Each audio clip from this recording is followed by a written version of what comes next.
Magandang araw po sa inyong lahat. Narito na po ang pinakalitis nating update sa magiging lagay ng panahon ngayong araw ng Lunes, ika-siyam ng Pebrero, taong 2026. Sa kasalukuyan nga po, patuloy pa rin ang pag-iral ng amihan sa may hilaga ng ating bansa, na kung saan nga po nagdadala nga po ito ng maulap na papurin at mga kalat-kalat na pag-ulan.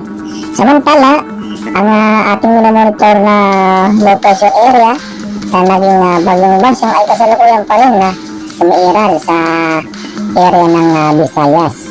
Ngunit kapansin-pansin nga po ang paghina nito, na kung saan nga po magiging isang na lamang po itong remnant flow sa mga susunod na oras. Bukod pa nga po rito ang low pressure area na ating minomonitor sa loob ng ating bansa, meron po rin tayong minomonitor na low pressure area sa labas ng ating bansa, na kung saan nga po kahapon ay nag-ulat po tayo na mayroon po tayong namomonitor or namamataan na panibagong sama ng panahon sa labas ng ating Philippine Area of Responsibility na posibleng pumasok sa silangang bahagi ng Mindanao.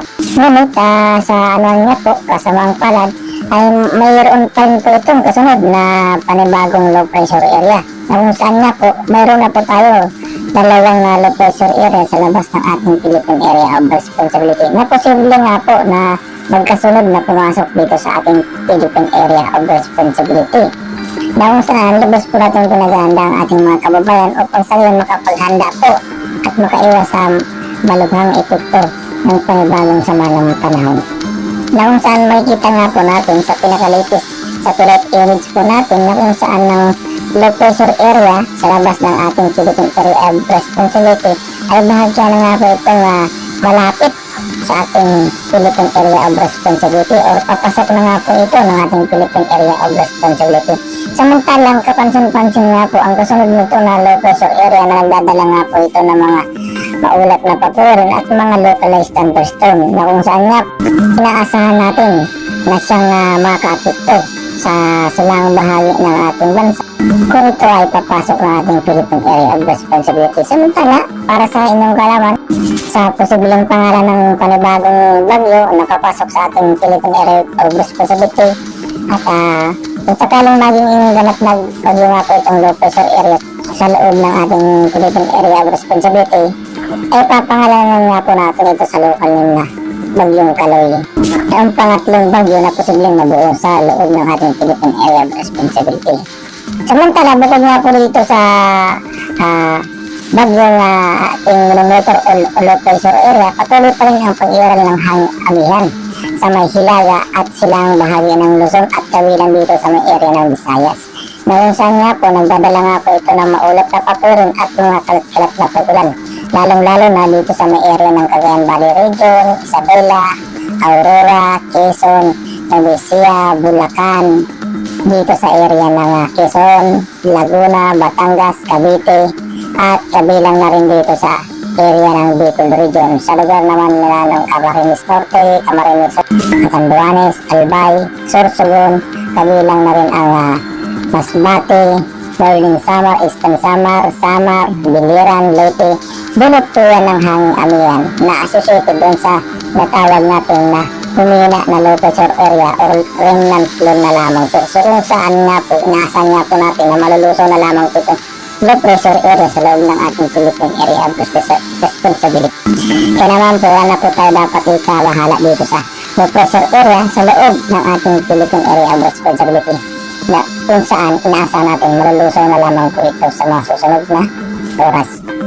Samantala, ang ating mga pinaghahandaan sa ating mga kababayan ay ang low pressure area sa labas ng ating Philippine Area of Responsibility na dalawang low pressure area na papasok sa ating Philippine Area of Responsibility, na kung saan nga po base sa ating pinakalitis tropical cyclone threat potential pagsapit ng Pebrero 2 hanggang February 8, makikita natin yung track na si Bagyong Basyang, na kung saan nga po ito na po yung low pressure area sa loob ng ating Philippine Area of Responsibility na naging isang remnant flow na lamang, na kung saan inaasa natin na malulusaw na lang po ito sa mga susunod pong oras. So hindi na po ito inaasa na tatagal pa bilang low pressure area or remnant.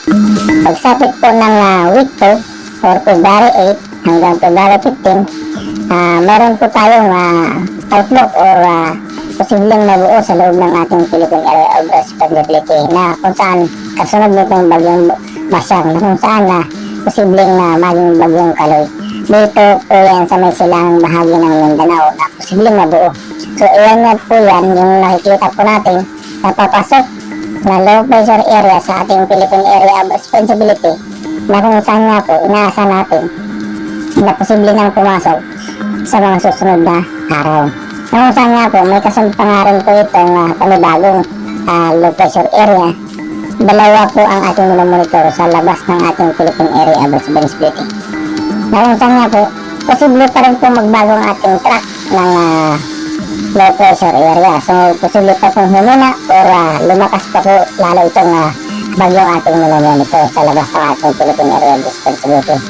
Sa kasalukuyan nga po, bagya pa nga rin po itong lumalakas na kung saan kapansin-pansin nga po itong kasunod nitong papasok sa ating Philippine Area of Responsibility na mas malakas pa nga po kaysa dito sa papasok sa ating Philippine Area of Responsibility. Yung inyong makikita sa pinaka-latest satellite image screen natin. At dahil dyan, labas po natin pinaghahanda ang ating mga kababayan na kung saan base nga po sa pinaka-tropical cyclone climatological track na kung saan nga po mayroon po tayong inaasahan na bagyo na posibleng pumasok dito sa ating Philippine Area of Responsibility na kung saan papasok dito sa may sila Visayas or posible rin lumihi. So sa climatological track po yan.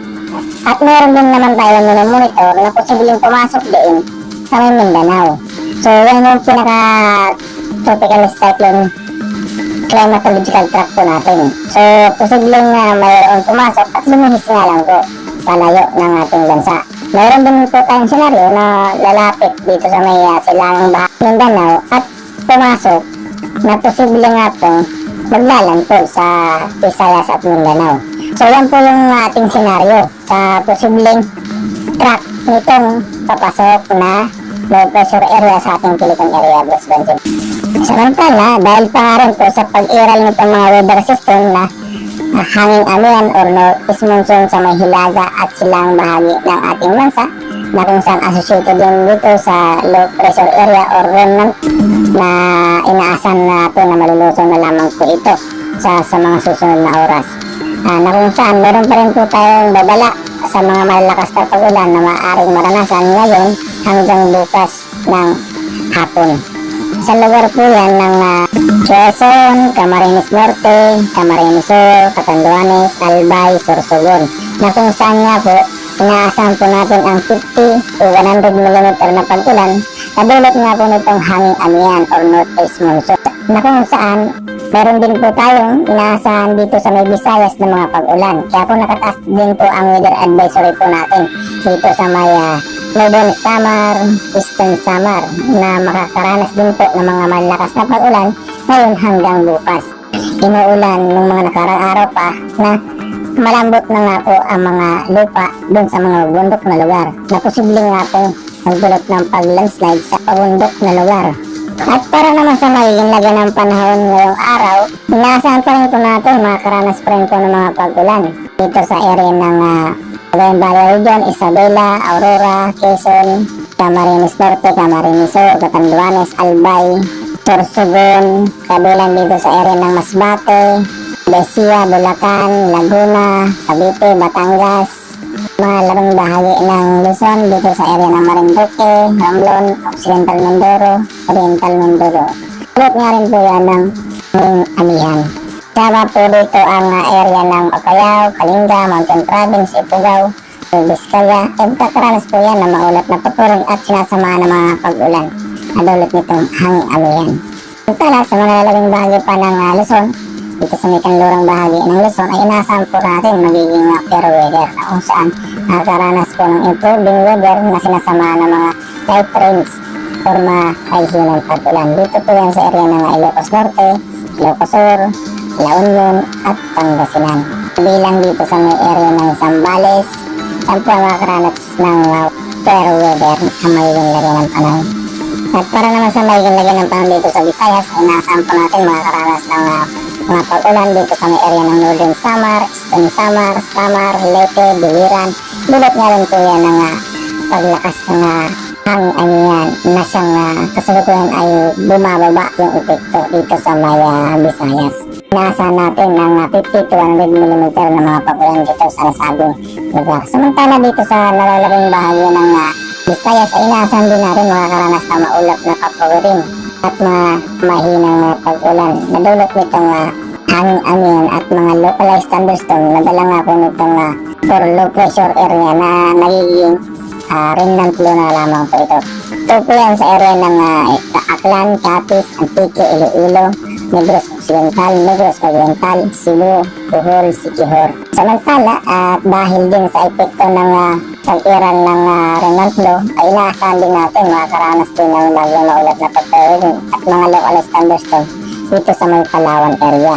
Kaya naman po iba yung pag-iingat pa rin po ating pinapatid sa ating mga kababayan upang makaiwas sa mga malubhang epekto ng kasamang panahon na patuloy pa rin na umiral sa ating bansa. Para naman sa magiging lagay ng panahon dito sa may Mindanao, ay inaasahan po natin makakaranas pa rin po ng maulap na papurin at mga kalat-kalat na mahinang pag-ulan na sinasama ng mga localized thunderstorm dito sa area ng Cagayan de Oro, Davao, including dito sa may South Cotabato, Sultan Kudarat, Maguindanao, Cotabato, Lanao Norte, Lanao del Sur, Misamis Oriental, Bukidnon, Zamboanga Peninsula. Kabilang dito sa Tawi-Tawi, Sulu, Basilan ay nakaranas po yan ng mga localized thunderstorm. Kaya po iba yung pag-iingat po ating pinapatid sa ating mga kababayan. At para naman sa maging lagay ng ating karagatan, sa kasalukuyan nga po dahil sa epekto ng hangin-angian o paglakas, inaasahan po natin makakaranas ng maalong karagatan.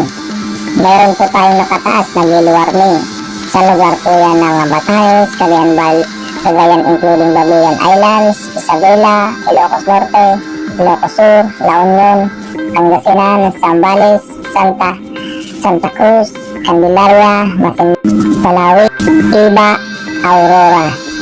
Na kung saan nga po may inaasahan po tayo mga taas na pag-alon na umaabot sa 2.8 hanggang 6 meters na taas ang mga pag-alon sa ating seaboard.